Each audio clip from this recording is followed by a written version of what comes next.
사랑의 아버지 하나님, 오늘 이 시간에 주님께 마음을 다해 찬양을 올려드렸습니다. 우리의 신앙의 고백이 되게 하시고, 또 이 시간에 아버지 하나님, 주님께서 말씀해 주심으로 우리에게 은혜를 허락하여 주시기를 간절히 기도드립니다. 그리고 이 시대에 살아갈 때 아버지 하나님, 우리가 하나님과 함께 발맞추며 하나님의 뜻을 쫓아 살아가는 거룩한 백성들이 될 수 있도록 도와주시옵소서. 주님께서 오늘 시간에 함께해 주실 줄 믿고 감사하며 예수님의 이름으로 기도드립니다. 아멘. 오늘 요한복음 7장입니다. 1절부터 13절까지 한 절씩 교독하겠습니다. 그 후에 예수께서 갈릴리에 다니시고 유대에서 다니려 아니하심은 유대인들이 죽이려 함이러라. 그 형제들이 예수께 이르되 당신이 행하는 일을 제자들도 보게 여기를 떠나 유대로 가소서.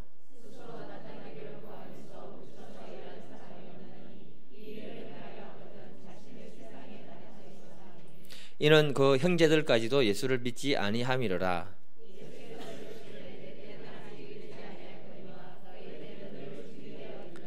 세상이 너희를 미워하지 아니하되 나를 미워하나니 이는 내가 세상의 일들을 악하다고 증언함이니라.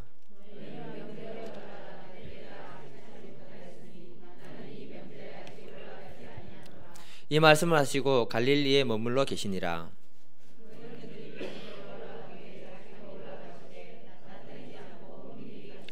명절 중에 유대인들이 예수를 찾으면서 그가 어디 있느냐 하고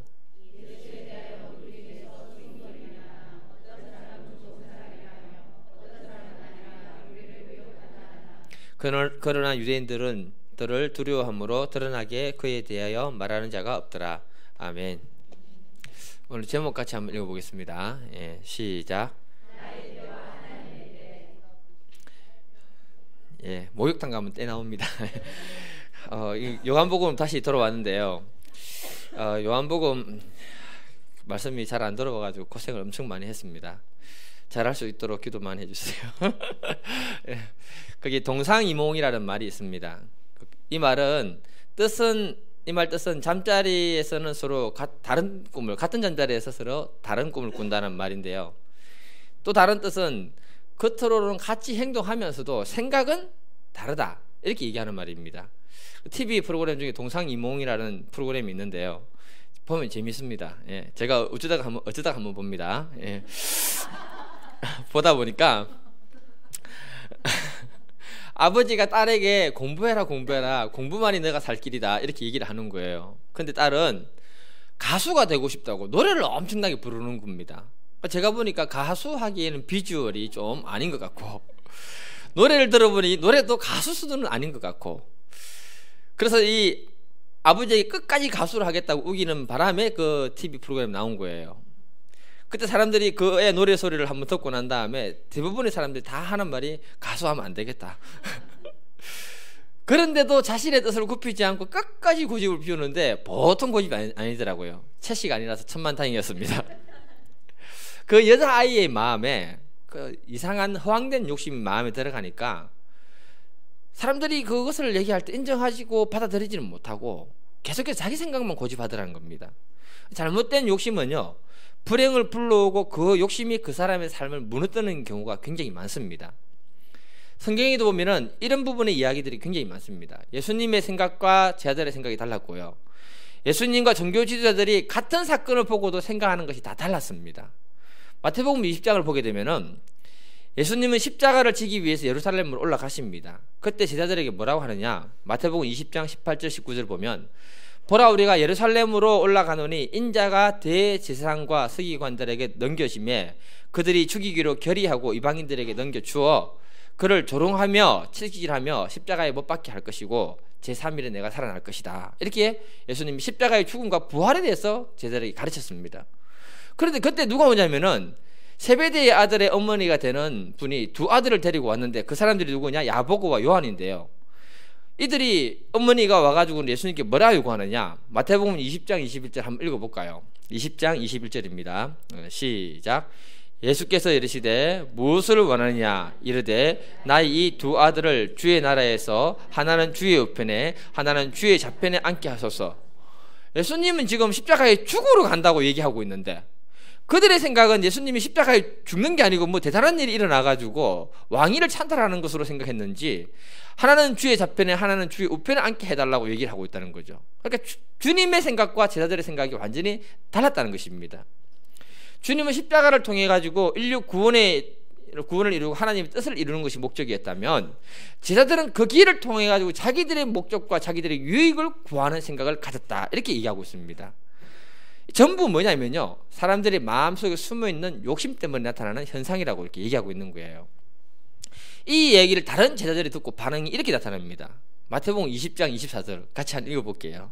시작.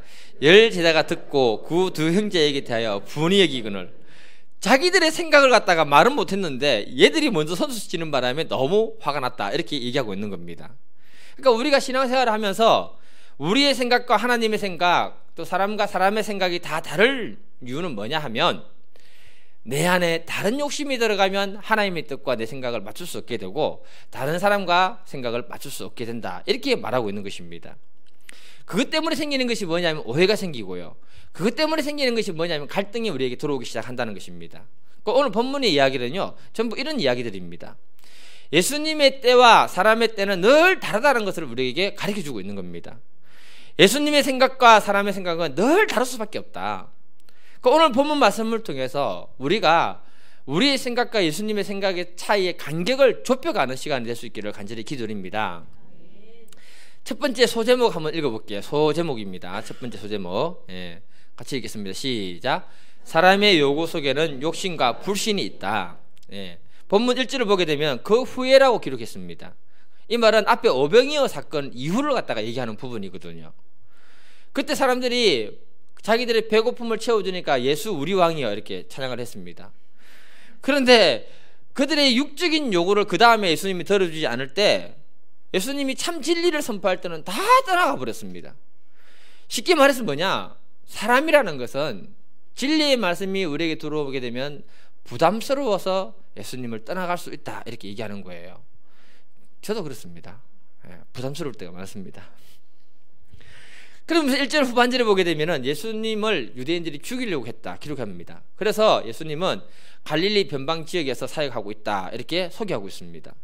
이게 말해주는 것이 무엇이냐면요, 늘 사람은 자신의 목적과 문제 해결을 받으면 된다는 생각 때문에 그 문제로 예수님께 나와서 그 문제가 해결되면 예수님은 나의 왕이 되는 것이고, 그 문제가 지연되고 해결되지 않으면 예수님으로부터 멀어질 수가 있다, 이렇게 얘기하고 있는 겁니다.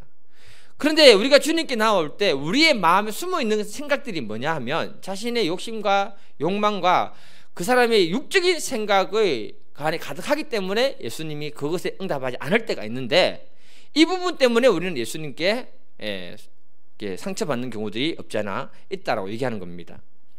이 문제는요, 오늘날 이 시대를 살아가는 저와 여러분 다 동일합니다. 그래서 예수님은 사람들을 도울 때 뭐라고 하시냐면요, 요한복음 6장 63절을 보면, 살리는 것은 영이니 육은 무익하다. 내가 너에게 이런 것은 영이요 생명이다라고 얘기합니다. 예수님이 우리의 육적인 요구를 얼마든지 들어줄 수 있지만 그 문제 해결받고 그 밥 먹고 지금까지 살아있는 사람이 있다 없다? 이해가 안 되십니까? 과거 그 시대에 그 문제 해결받고 그 밥 먹고 지금까지 살아있는 사람이 있다 없다? 없다는 거예요. 그래서 예수님이 우리에게 도움을 주고자 하는 건 뭐냐 하면, 영으로 살리는 그 말씀을 통해 영원한 것을 주기를 원하는 것이 예수님의 뜻이고 목표다, 이렇게 얘기하는 겁니다. 우리들이 처음에는 예수 믿을 때 인간적인 문제 많고 육신의 문제들이 많이 있기 때문에 예수님께 나오는 것은 당연한 겁니다. 그러나 시간이 지나고 진리가 무엇인지를 깨닫고 난 다음에는요, 반드시 영적 전환이 일어나야 되는 거예요. 그것이 없으면 우리는 죽을 때까지 그 문제에 붙들려 가지고 그 문제 해결을 위해서 예수님을 따라다니는 어리석은 사람이 될 수 있다, 이렇게 얘기하고 있는 겁니다. 그래서 예수님은 마태복음 6장 33절에 뭐랬냐면은, 너희는 먼저 그의 나라와 그의 의를 구하라. 그리하면 내가 이 모든 것을 너에게 다 하겠다. 그의 나라와 그의 의가 무엇인지 모르고 육의 것만 해결하려고 따라다니면 늘 육의 문제는 따라다닐 것이지만, 영적 전환을 통해서 그의 나라와 의를 구하면 육의 문제는 하나님이 해결해 주시겠다, 이렇게 하나님이 단호하게 선포하신 것입니다. 그러니까 우리가 오늘 본문을 갖다 잘 이해해야 되는 게 뭐냐, 우리가 사람의 뜻을 구하면 하나님과 생각은 달라질 수밖에 없다는 거죠. 본문 2절을 보게 되면은요, 유대인의 명절인 초막절이 가까웠다고 기록합니다. 유대인들에게 있어서 초막절은 굉장히 중요한 행사입니다. 초막절을 갖다가 장막절이라 하기도 하고 수장절이라고 하는데요, 초막절은 이스라엘 백성들이 광야에서 40년 동안 살 때 하나님이 살고 난 다음에 가나안을 집어넣습니다. 가나안 땅에 집어넣고는 그들이 광야에서는 집을 짓고 살았습니까? 천막 짓고 살았습니까? 천막 짓고 살았잖아요. 가나안 땅에 들어와서 집을 짓고 살았습니까? 천막 짓고 살았습니까? 분위기를 보면 집을 짓고 살아야죠. 네. 집을 짓고 살은 거예요.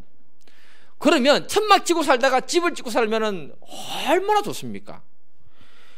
그런데 하나님이 그 큰 축복을 그들에게 줬는데, 축복은 받았지만 늘 일상화되면 그것이 축복인 줄 사람들은 잊어버리거든요. 그래서 1년에 한 번씩은 꼭 광야에 가서 텐트를 치든지 나무로 집을 짓든지 지어서 일주일 동안 광야에서 생활을 한번 해보고 마지막 날에는 예루살렘에 와서 감사제를 드리라는 거예요. 왜냐? 이때가 언제냐면 우리나라 추석 전이거든요. 이때 가면요, 광야 가게 되면은, 이스라엘 광야 가면 낮에 엄청 덥습니다. 밤에는요 엄청 추워요. 제가 이집트, 이스라엘, 요르단 그 성지순례를 겨울에 갔거든요. 겨울에 갔는데 가다가 광야에서 잠깐 세웠거든. 차를 세워가지고 내리니까요, 거기 광야의 돌이 윗부분이 까맣습니다. 왜요? 해가 얼마나 뜨거웠으면 돌이 타가지고 뒤집으면요, 뒤비는 게 아니고 뒤집으면 뒤집으면 뭐가 되느냐, 하얀 거예요. 하였어요. 그거 보고 깨달은 게 뭐냐, 얼마나 뜨거웠으면. 그래서 하나님이 왜 이스라엘 백성들을 40년 광야 생활에 낮에는 구름으로 막아주시고 밤에는 불기둥으로 그들을 따뜻하게 하시는가 이해가 되더라고요. 예. 그러니까 이들이 그런 하나님의 은혜가 없는 광야에 가서 일주일 동안 생활을 하면 자기들이 가나안 땅에 들어와서 사는, 집 짓고 사는 이 축복이 얼마나 큰 축복인가를 알게 되고, 마지막 날에는 하나님 예루살렘에 올라가서 예배드릴 때 그 감사가 얼마나 풍성해지겠습니까? 그래서 생긴 게 바로 뭐냐면 이제 초막절인 겁니다. 그러면 마지막 절기에 가서 우리는 감사를 드리러 가라고 이렇게 해야 되는데, 이때 동생들의 요구가 뭐냐, 감사를 드리러 마지막에 예루살렘 가는 그 시점을 이렇게 요구합니다. 우리 3절하고 4절 한번 읽어볼게요. 3절 4절. 예, 같이 읽겠습니다. 시작.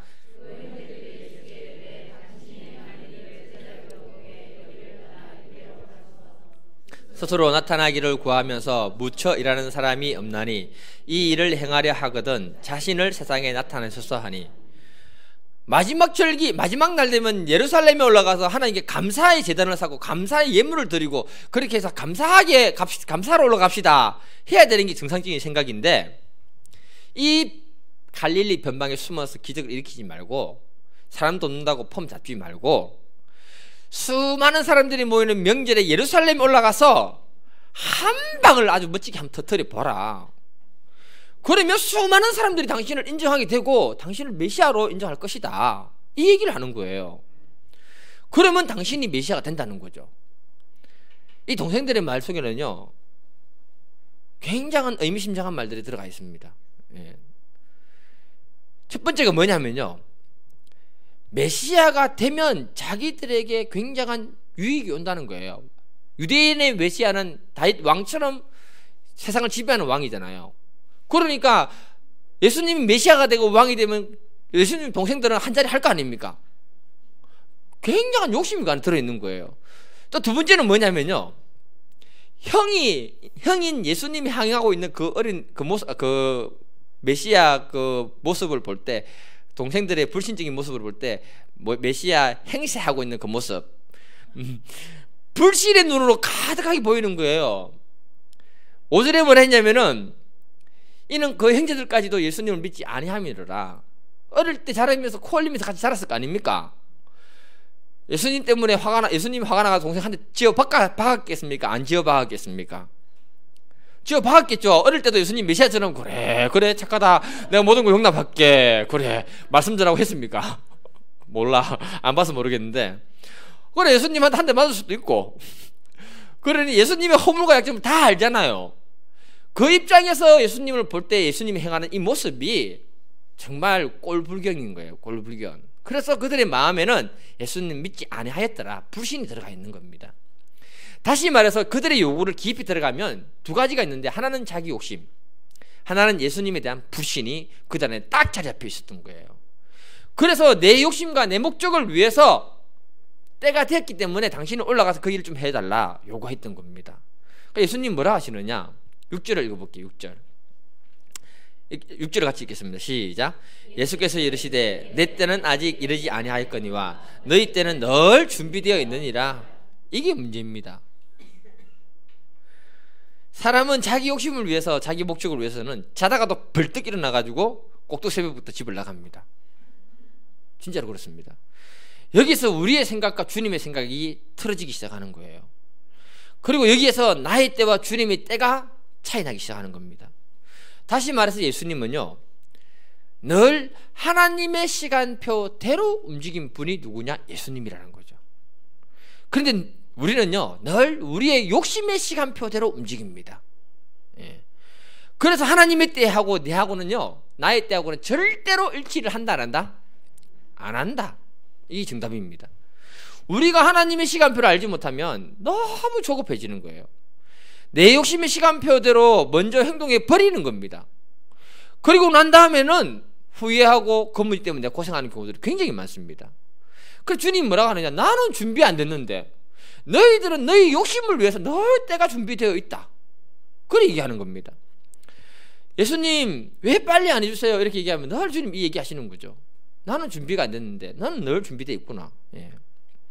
이게 바로 우리를 불행하게 하는 요소 중에 하나라는 겁니다. 제가요 경험한 하나님은요, 제가 경험한 하나님은 늘 내 시간표와 다르다. 예. 철저히 느꼈습니다. 예. 저는 예수 믿기로 결단했던 이유가 우리 아버지처럼 안 살기 위해서 내가 예수님을 믿기로 결단했거든요. 예수 믿으면 내 삶의 문제가 그때부터 풀리고 이제 행복이 시작되는 줄 알았습니다. 천만의 만만의 말씀. 대학생 때는요 정말로 더 힘들고요, 자립훈련했고요, 그 다음에 학교 공부, 사람 돕는 것, 또 선교단체도 학생회장 했거든요. 저는 학교에서도 반장도 못 해봤는데 여기 와가지고 학생회장도 해봤습니다. 그런데 그거 십자가가 책임져야 되는 게 십자가가 많이 있었어요. 그러니까 나름대로 열심히 감당을 잘했습니다. 그러고 졸업하면 선교사로 나갈 줄 알았어요. 저는 선교사로 가는 게 꿈이었고 목표였으니까. 그런데 졸업 후에 더 힘들어지면서 직장도 없고 믿음도 없고 내 신앙이 바닥이라는 것을 갖다가 2년 반 동안을 갖다 철저히 경험했습니다. 그래서 내가 무슨 생각했느냐, 아 나는 아니구나, 딱 내려놨습니다. 그리고 나니까 하나님이 저를 갖다가 선교사로 부르시더라고요. 제가 시간을 지나고 나서 보니까 내 계획과 내 욕심이 가득했던 거예요. 내 계획이고 내 욕심이잖아요. 내 욕심과 내 생각, 내 계획 때문에 내가 어려움을 당하고 있는데 그걸 갖다 다른 곳에서 다른 방법으로 그 문제를 해결하려고 굉장히 노력을 많이 하고 있었다는 겁니다. 내려놓고 나니까 해결이 더 빠르더라는 거죠. 참 재밌는 게 뭐냐, 그래 불렀으면은 하나님 터키에서 잘 살고 있는데, 아니 이제 자리 좀 잡고 살고 있는데 하나님 또 부르셨단 말이에요. 들어온 목적이 뭐냐, 비자, 그 노동 비자를 얻어서 거기서 이제 영국에 거주하면서 살려고 이렇게 들어왔는데 하나님 마음에 이렇게 얘기하시는 거예요. 꼭 터키에 다시 나가야 되냐.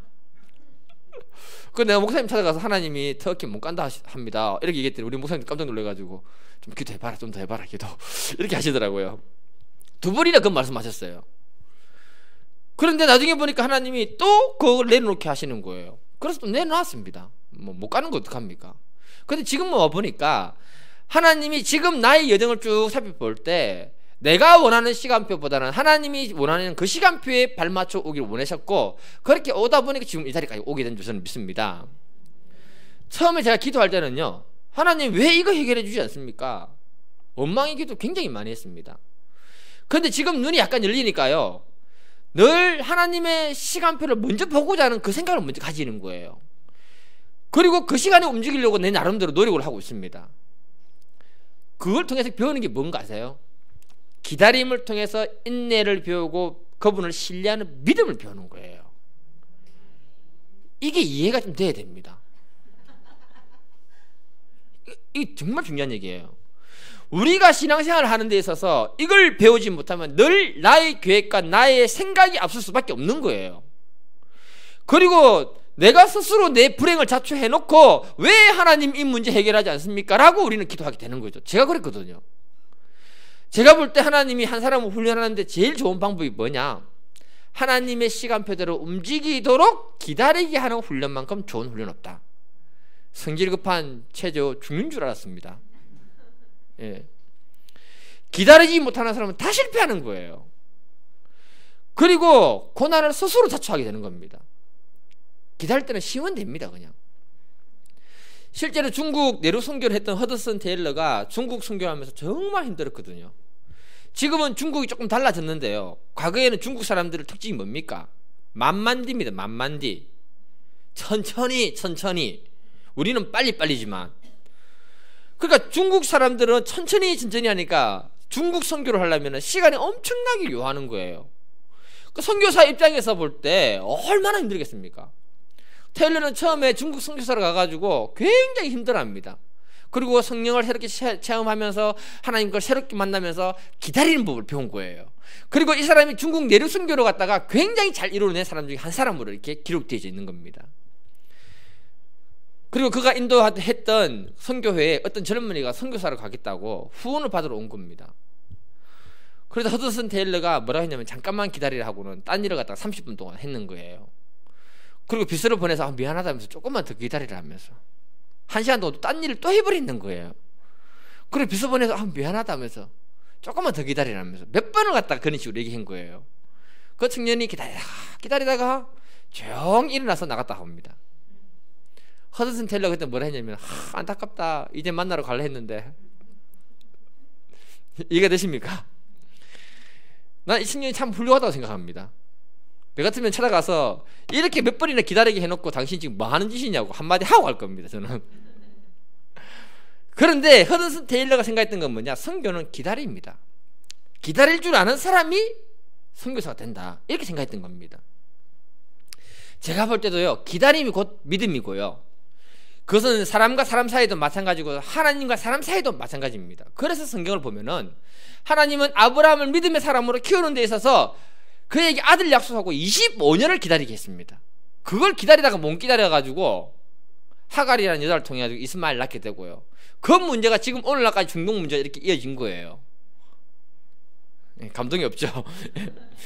그 하나님은 25년이라는 시간을 기다리게 하면서 아브라함을 믿음의 조상으로 만들어냈다는 겁니다.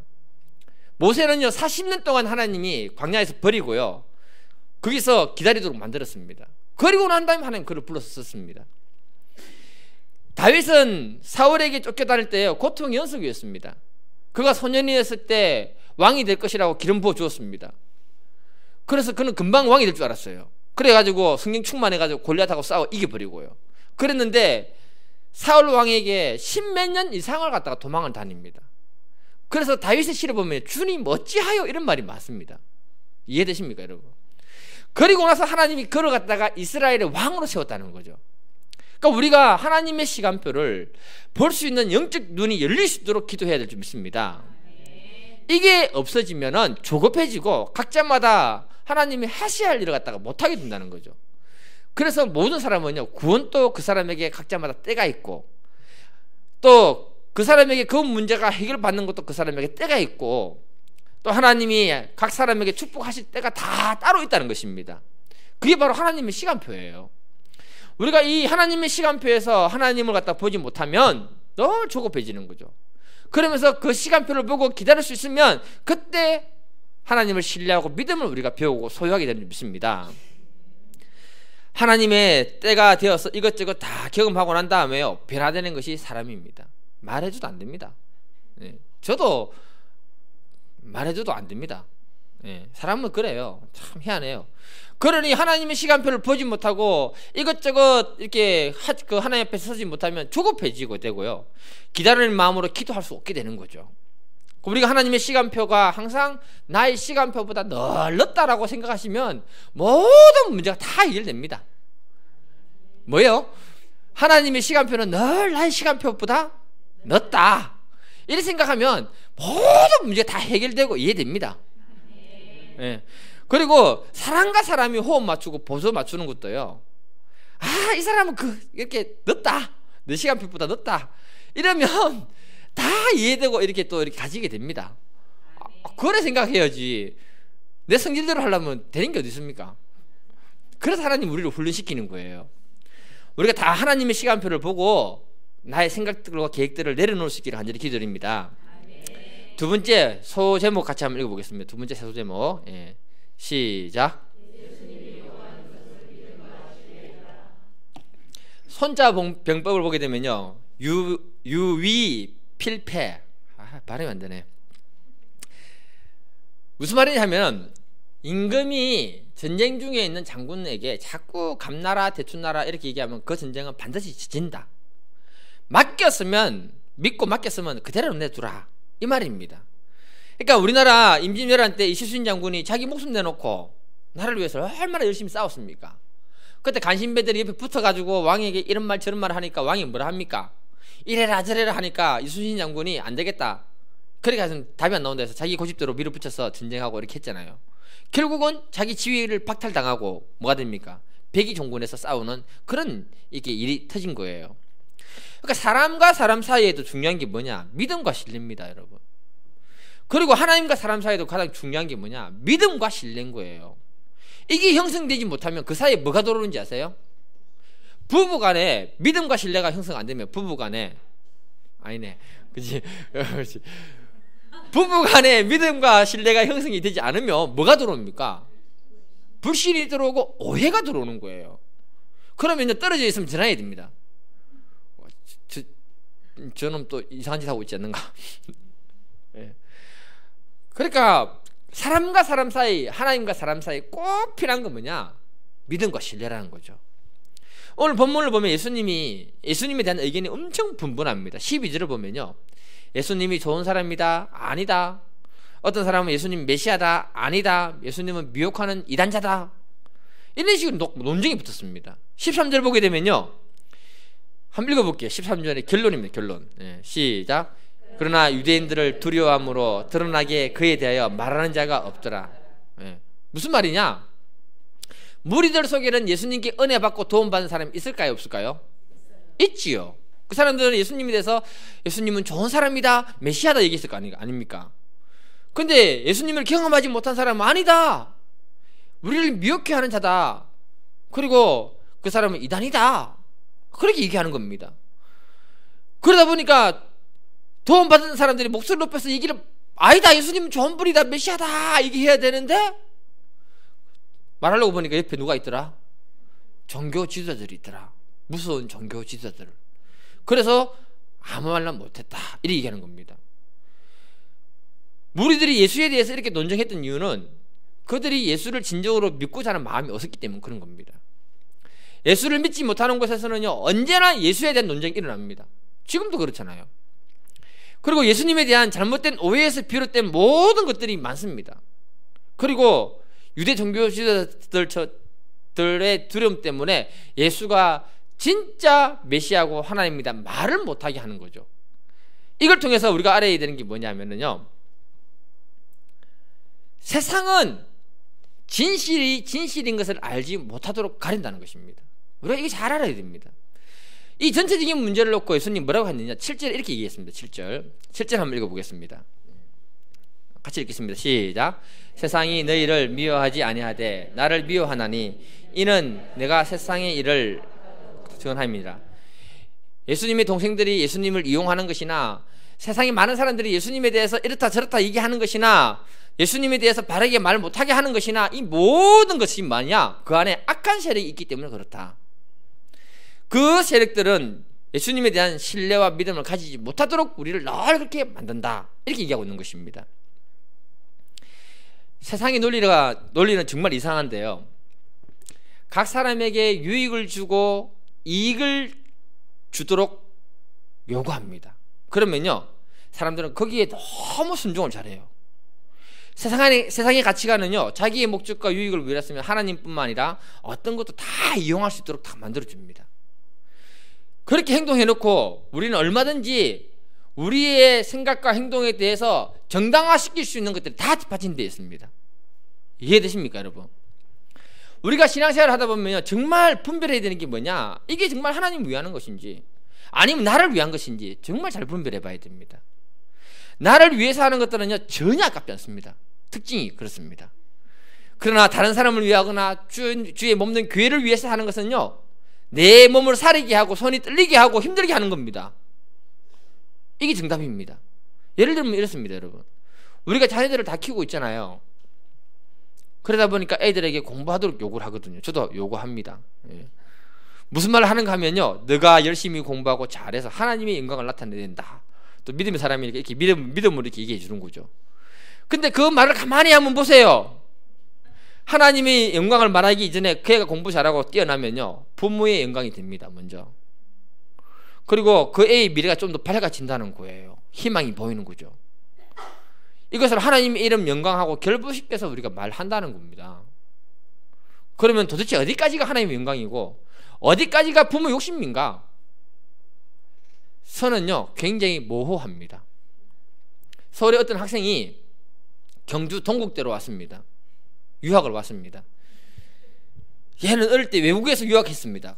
유학파 학생입니다. 그런데 경주 동국대까지 또 유학 온 겁니다.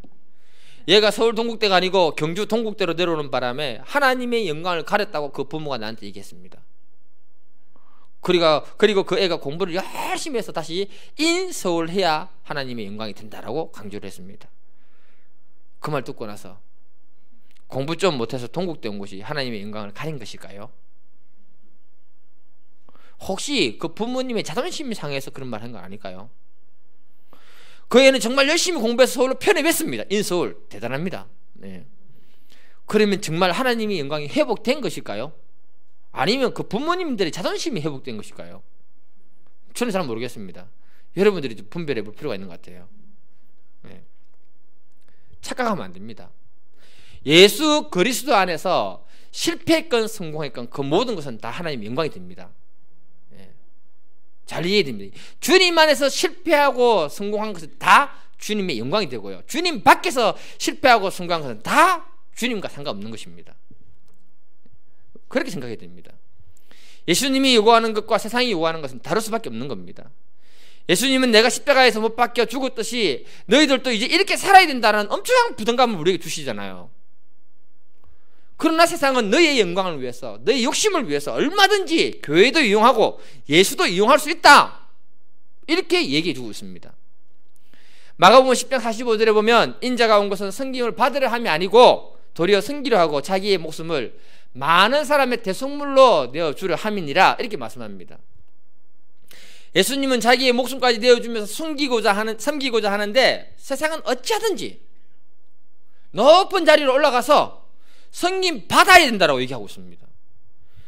우리들이 자신의 생각을 내려놓고 주님의 몸된 교회를 위해서 서로 동역해서 섬기고자 한다면 그 사람이 정말로 주님의 영광을 위해서 일하는 사람인 거예요. 제가 말 잘못했는가요? 반면에요, 이런저런 이유로요 주님의 몸된 교회를 섬기고 싶은 마음이 없는 사람은요 자기 영광을 위해서 살고 있는 거예요. 왜? 자기를 위해서 하는 건 너무나 즐겁고 재밌고 다 좋거든요. 다른 걸 위해서 할 때는요 싫거든요. 그게 우리의 제약된 본성인데 그 본성을 거꾸로 얘기하는 게 진리고, 본성을 거꾸로 얘기할 때, 거슬러 갈 때 우리가 하나님의 영광을 위해서 살게 되는 것이라는 겁니다. 오늘 본문이 그 문제를 다루고 있는 겁니다. 우리가 우리 스스로 우리 자신을 점검해 볼 수 있기를 간절히 기도드립니다. 내 욕심과 내 생각을 내려놓지 못하면 결국 주님이 원하는 것도 우리가 거부하게 되고 나의 요구만 하나님께 늘어놓게 되는 것입니다.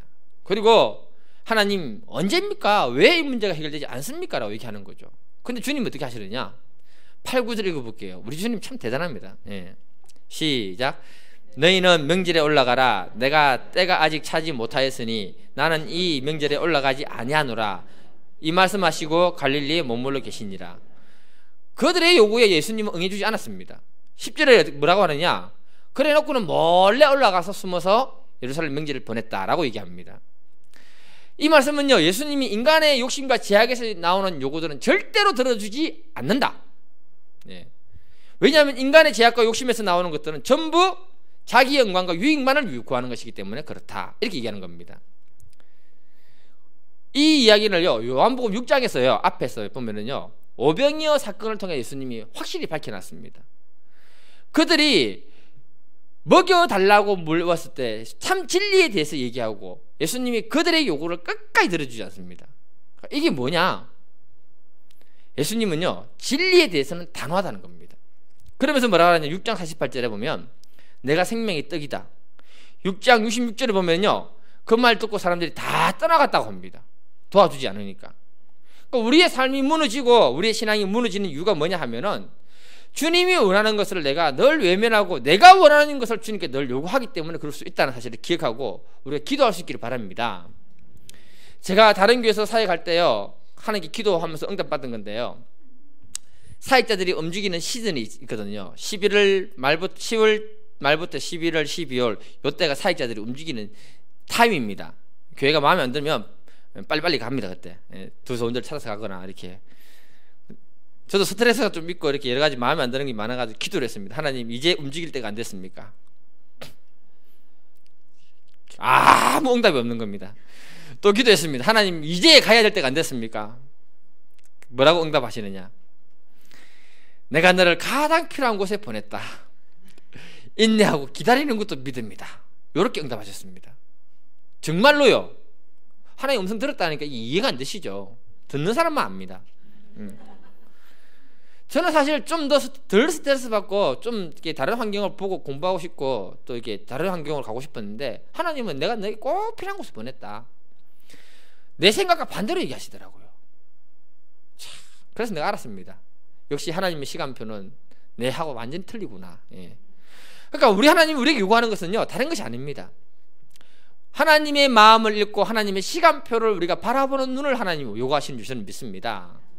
우리가 다른 거 할 것이 아니고 오늘 밤에는 기도할 때요 지금 당장 내가 이 문제가 해결되기를 원하는 것보다 하나님 원하시는 게 뭐고 하나님 시간표는 무엇인가 그걸 보여달라고 기도하시는 밤 되기를 바랍니다. 그래서 하나님이 허락하신 음성을 듣고 우리가 하나님과 함께 보조를 맞춰서 나가는 믿음의 사람들이 다 되실 수 있기를 간절히 기도드립니다. 같이 찬양하고 기도하겠습니다.